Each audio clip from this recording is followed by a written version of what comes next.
So mutual fund இன்வெஸ்ட்மெண்ட்ல இப்படி ஒரு option இருக்கு அப்படிங்கறதே தெரியாம என்னோட கிளைண்ட்டை இன்வெஸ்ட்மெண்ட் பண்ணிட்டு வந்துட்டு இருந்திருக்காரு. ஸோ இதை பத்தி எக்ஸ்பிளைன் பண்ணதுக்கு அப்புறம் தான் அவருக்கு ஒரு கிளாரிட்டியே வந்திருக்கு.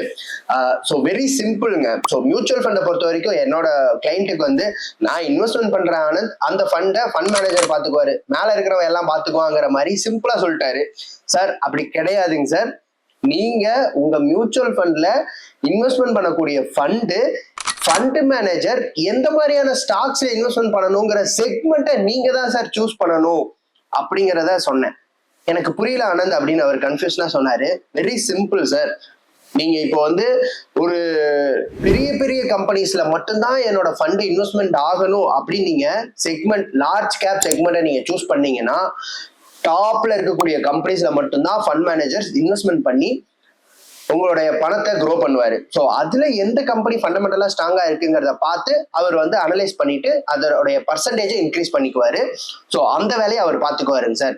ஸோ இப்படி நீங்க வந்து இல்ல எனக்கு வந்து மிட் கேப் செக்மெண்ட்ஸ், மிட் கேப்னா அதுக்கு அடுத்த செட் ஆஃப் இருக்கக்கூடிய கம்பெனிஸ்ல மட்டும்தான் நான் இன்வெஸ்ட்மெண்ட் பண்ணணும், நான் கொஞ்சம் மிடில் ரேஞ்சில் அக்ரெசிவா இருக்கக்கூடிய கம்பெனிஸை நான் வந்து சூஸ் பண்ணணும் அப்படின்னு நினைச்சீங்கன்னா நீங்க மிட் கேப் செக்மெண்ட்டை சூஸ் பண்ணணும். ஸோ மிட் கேப்ல அதுக்கு அடுத்த செட் ஆஃப் கம்பெனிஸ்ல எது ஃபண்டமெண்டல் ஸ்ட்ராங்கா இருக்குங்கிறத பார்த்து ஃபண்ட் மேனேஜர் அவங்களுடைய பர்சன்டேஜை இன்க்ரீஸ் பண்ணிக்குவாரு.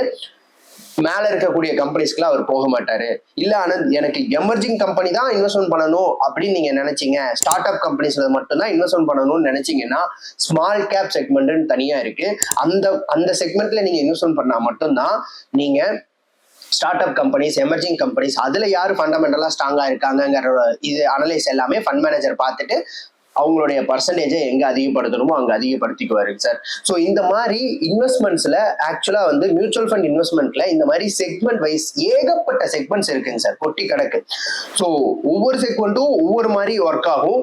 நீங்க உங்க போர்ட்ஃபோலியோவை டைவர்சிஃபைடா வச்சிருக்கணும்னு நினைச்சீங்கன்னா இந்த செக்மெண்ட்ஸை பத்தி நீங்க தெரிஞ்சுக்கிட்டு எந்தெந்த செக்மெண்ட்ல நீங்க ரோல் பிளே பண்ணல, இன்னும் இன்வெஸ்ட்மெண்ட் பண்ணலையோ அந்த செக்மெண்ட்டை சூஸ் பண்ணி நீங்க அதுல எவ்வளவு பணத்தை அதிகமா போடலாமா கம்மியா போடலாமாங்கிறத முடிவு எடுத்து உங்களுடைய போர்ட்ஃபோலியோவை டைவர்சிஃபைட் பண்ணி வைங்க சார் அப்படிங்கிறத கிளாரிட்டியோட நான் கொடுத்ததுக்கு அப்புறம் தான் ஒரு தெளிவே கிடைச்சிருக்கு.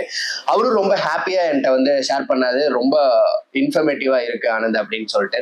ஸோ இந்த மாதிரி மியூச்சுவல் ஃபண்ட்ஸ்ல ஏகப்பட்ட பேசிக் இன்ஃபர்மேஷன்ஸ் நிறைய கொட்டி கிடக்குங்க. நீங்க தெரிஞ்சுக்கணும் அப்படின்னு நினைச்சீங்கன்னா நீங்க பண்ண வேண்டியது ஒன்னே ஒண்ணுதான், நம்ம சேனலை இப்பவே சப்ஸ்கிரைப் பண்ணிட்டு இந்த மாதிரியான இந்த மாதிரியான இன்ஃபர்மேஷனை ஷேர் பண்றதுக்கு எனக்கு ஒரு மோட்டிவேஷனா உங்களுடைய தம்ஸ் அப் கொடுத்தீங்கன்னா ரொம்ப யூஸ்ஃபுல்லா இருக்கும்.